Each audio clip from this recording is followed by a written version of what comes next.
Hello, NCMS sixth graders. I just wanted to take you through a little bit with a new project in Gamestar Mechanic. So you're going to get yourselves to Gamestar Mechanic and sign yourself in. Of course, most of you are already signed into it.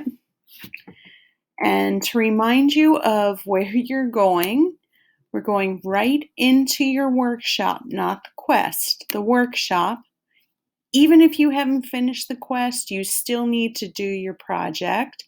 We're going to keep scrolling down here, past the challenges and contests, and you have a new project here. Remember, you've got to get done that top-down perspective project, but now it's time to work on a platforming perspective project. And I'm not going to kid you guys, this one gets harder. So this project is all about platformer perspective. In these games, the camera is looking at the avatar from the side, so we can see the avatar jumping. Many popular games like Super Mario Brothers are platformers. Are you up to the challenge of creating your own platformer game? Again, I have no idea why it keeps having us log in continually. So there's two games for us to do. And they make a good point about the platforming platform. What if we could change the gravity setting in the real world? If you could just jump anywhere, we wouldn't need to use stairs, ladders, and elevators. If you can, try to get through those missions. Don't spend a long time on them. They're really just to show you what this looks like. And then you're going to go into project goals. So, platformer games are all about jumping, climbing, and working with gravity. In a platformer, an avatar can climb up a mountain, jump through clouds, or descend down into an underground labyrinth. A challenge in a platformer could be jumping enemies or bottomless pits. When designing a platforming game, think about the mechanics that use gravity: jumping, climbing, falling, flying, leaping, hurdling, and much more. Remember, changing the gravity settings will change the feel of your game. Light will make you jump super high, while heavy gravity will allow you only to make little hops. What settings fit your game? So when you're ready, you're going into my project. You build a new game from a template. You can always go back and view the project here.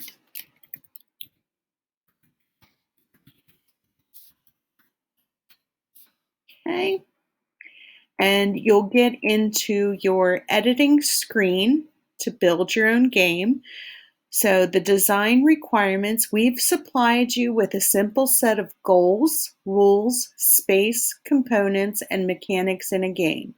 Do your best to make it your own.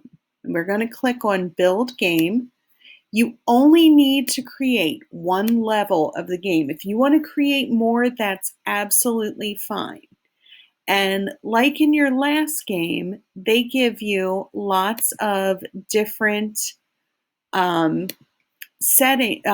sprites to use. So the first thing I'm going to do is go into the settings. This would be where I would change my game name. If you want your game to have any sort of story, win message, you should change these. You should personalize them. Most games that you enjoy playing tell some sort of story.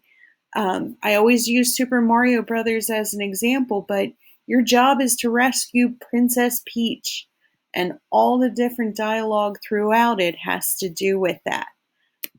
When you go into level 1 settings, you need to make sure that you change it to platformer.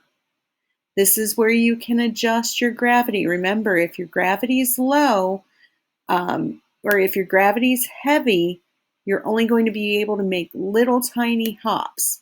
If your gravity is low, you can jump super, super high. There's some more settings in here that you'll have to look at, including changing your background, and if you want music with it. I'm just going to go ahead and save what I've got there. And now that unlocks all of the appropriate platform style sprites. And when you're ready, you bring one in, whatever you're going to start with. Your pointer lets you move it around. I'm on my pointer fixer here. If I want to click his settings, I click on my wrench. That's my edit. And this will let me adjust his speed and his units of health. I can read more about this kind. And I'll just click save. If I want to duplicate him, I use the eyedropper, but I can't actually duplicate him. And if I decide I don't want him anymore, I click my erase tool and click on it. So you've got all the different sprites that you could use in a platform style game. I'm wondering if this lets us edit like the other one. Okay, so they're just keeping it with the white blocks there. But everything else that is available to you will show up here. You can always click on these to see them. And remember to save often.